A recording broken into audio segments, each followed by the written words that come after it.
So, usapan about the ring guys. Inamin ni Janine Gutierrez na hindi nga wedding ring ang suot niya or hindi rin engagement ring.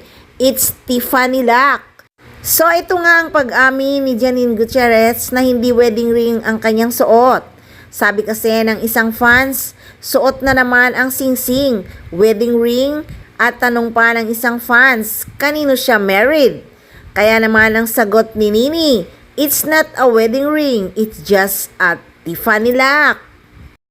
Pero hindi naman ibig sabihin na wala silang relasyon ni Paolo Abilino. Hindi pa rin talaga nawawala sa isip ng mga fans na kinasal na sila ni Paolo Abilino. Hindi man ikinasal or hindi man na-engage, pero sure ako, going strong pa rin ang relationship ng Paunin. Sure yan, 100%.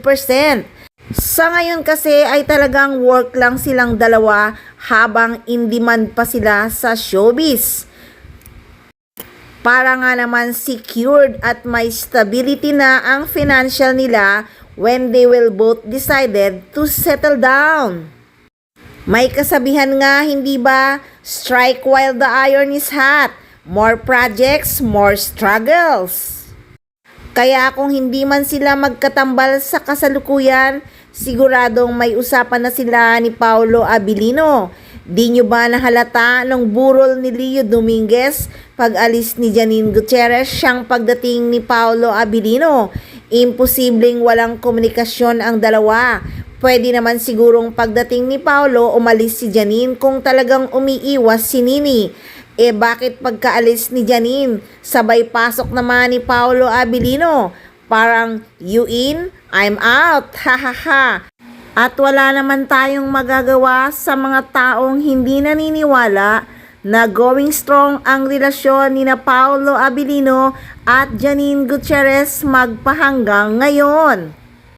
Kaya sa mga solid fans ng Paunin, wag susuko guys kung mahal nyo ang Paunin, manalig lang at magtiwala. Kaya Paunin pa rin kahit anong mangyari. Cross finger mga fans at marami tayong aabangan na ka-exciting na mga chika ng Paunin. Kaya abang-abang lang palagi dito lang sa Maarteng Machika!